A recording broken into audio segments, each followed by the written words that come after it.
Oh, hello. Yeah, I'm working on a new country song called If the Phone Don't Ring, It's Me. Last week I recorded another country song, one of my personal favorites, called How Am I Supposed to Get Over You Unless You Get Out From Under Him? Anyway, welcome to my Logic tutorial. This tutorial is not for beginners. This is for people that know Logic, maybe not all of it, but have a good understanding of how Logic works. Part 1 is going to be tools and such. So stay tuned. I'll be right back. Welcome back to Tools and Stuff, Part 1. All right, here we go. As you know, when you open Logic and create a new project, it asks you for a MIDI track or an audio track or something. So I always start with a MIDI track and piano because I use it to sketch things while I'm working. All right, so when I set up, before I even put in all the instruments, I have a few tools and settings I like to do. So here we go. Okay, we've got the piano's already in. I put that in earlier. This little arrow here, I open up, gives me my arrangement track, my marker track, and my tempo track. Next thing I do is go over to this button here. You have event, marker, tempo, and signature. Signature is 4/4 and it's in G major.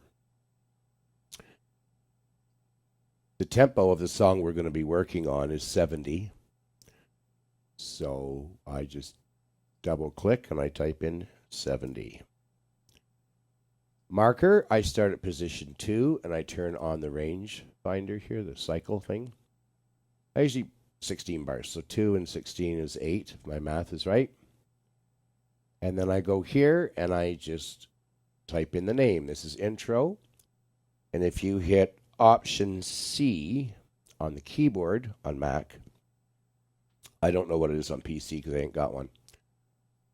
Then I pick a color. I always start the intro in red. Why? Because. It's the only reason. Let's close this window. Next, I go up to where it says snap.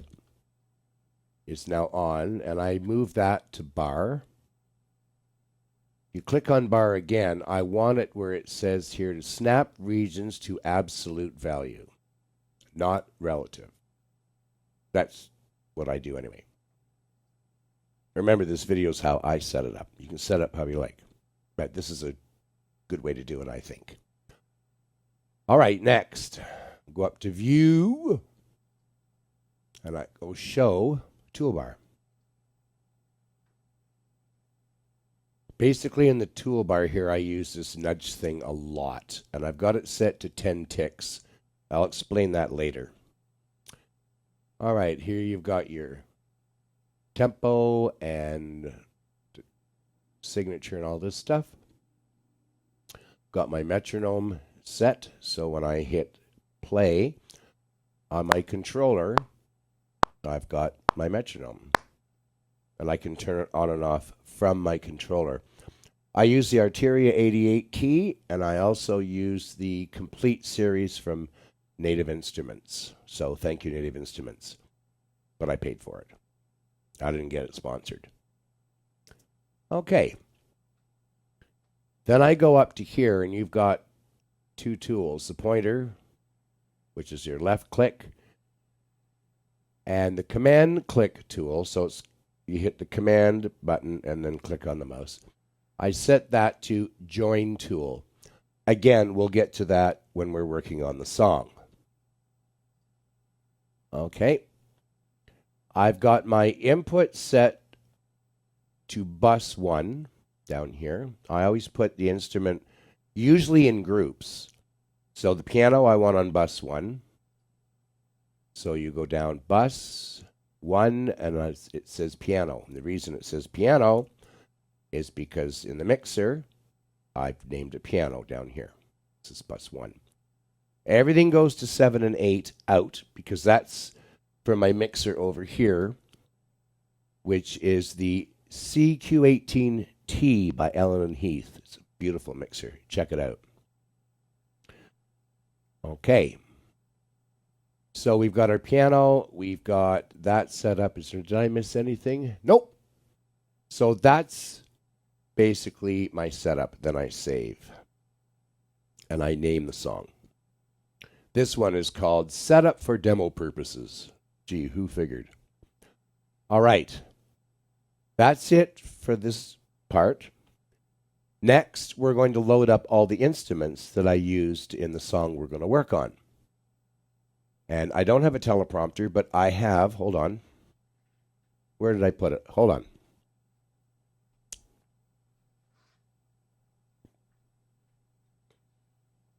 I'm not slick like CBC and all that stuff. This is the Book of Sounds by David R. Nelson, which I will read to you later. All right, anyway. I know I'm kind of goofy, but I have fun doing this. Like I said, next we're going to be setting up the instruments. See ya in 2 seconds or less.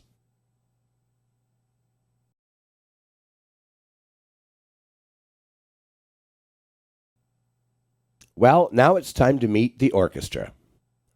If you see on the computer here, we have piano, harpsichord, harp, flute, alto flute, violin for solo, consords, which are strings with mutes, Hans Zimmer strings, Tina Guo cello, and double basses. That's what I'm using for this song that we're going to be working on.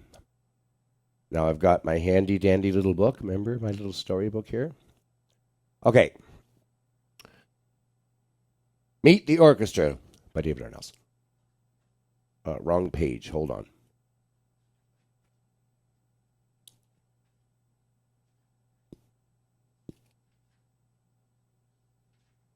Here we go. Harpsichord is from the Amadeus Symphonic Orchestra. Elysium harp is from Soundiron. Flute is from the East-West Orchestral Woodwind Library. The violin for solo, Stradivarius is the one I'm using, is from the Cremona Quartet. Consort strings are from Albion 1, which is Spitfire. Hans Zimmer strings are from Spitfire. And this Hans Zimmer strings I'm using the 60 violins. The Tina Guo cello is from Cinesamples. And the double bass is from Spitfire Studio Strings. The effects I'm using, there's not many. Chromaverb from Logic, it's part of Logic. The LA2A compressor, which I use on the double basses because it's tube compressor and it's warm, from Universal Audio. And the limiter, which is from Logic, and I have it outset at minus 1.0, so I don't clip anything. And the release at 5.1 milliseconds, so it works extremely quickly. Just keeps everything so I don't have digital distortion, which really sucks. In the next section, I'm going to show you what all these instruments look like in Logic. Be right back.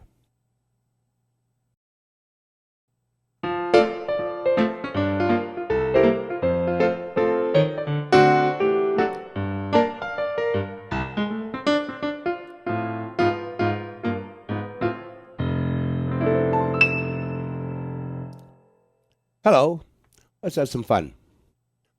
That was the piano, obviously, and it looks like this. The New York Concert Grand. Next, we have harpsichord. And it looks like this. The Amadeus one.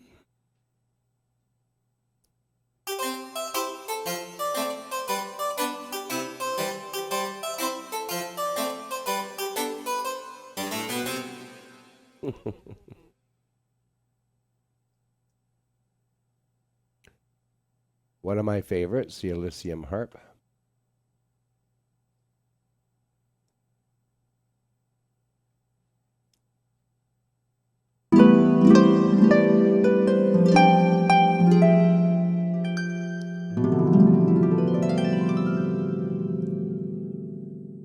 Name that tune. The flute, my solo flute from East West.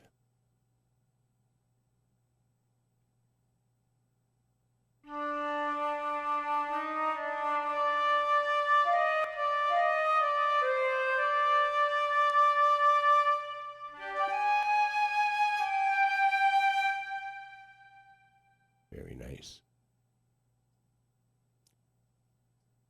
Alto flute, one of my favorites actually. Love alto flute. From Lumina.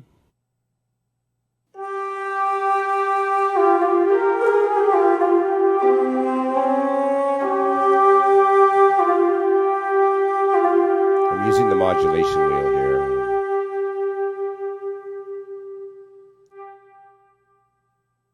For volume and control. This is a Stradivarius violin from Cremona Quartet. It's actually a combination of 4. You buy the whole suite. You see here it says I've got it set to virtuoso, so it's all articulations. If you would like another video, let me know in the comments, because there's to go through what every instrument I have does is like a bazillion tutorials. But I don't mind doing it. Here's the violin.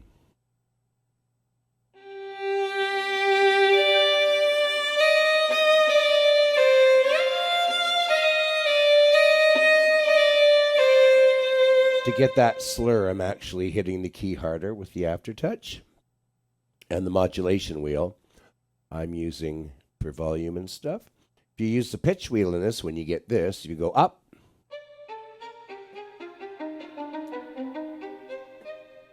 down,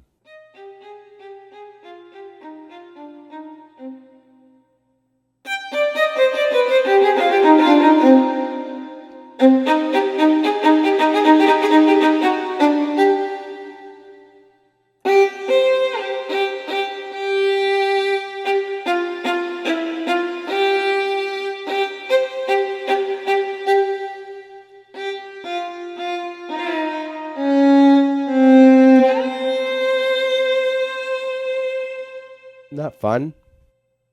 This is so much fun. The consorts, or the violins, violas, with mutes, little rubber mutes on the bridge. Again, the mod wheel for volume and stuff.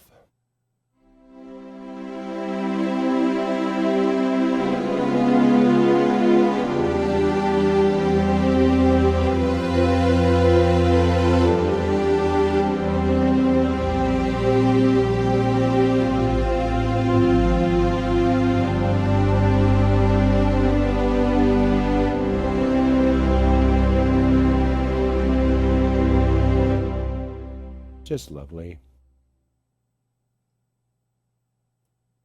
Hans Zimmer strings.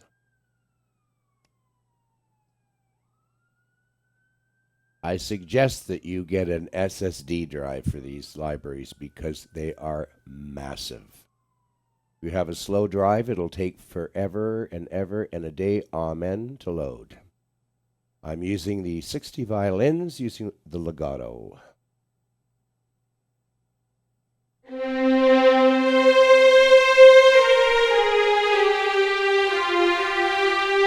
the mod wheel for volume.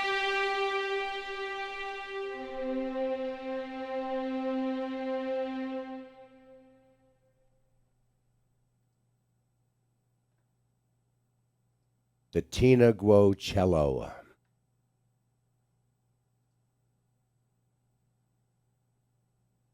This one is really cool. I like this one a lot. This is the legato patch, actually. This is really neat.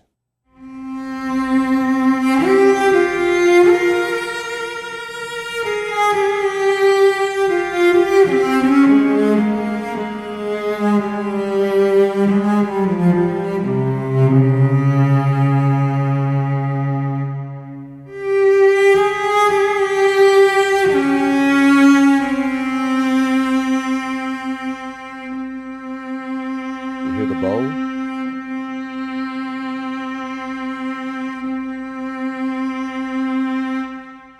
is so cool. Double basses.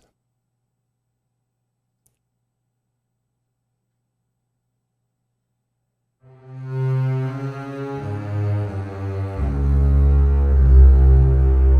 can hear the bowing in here as well.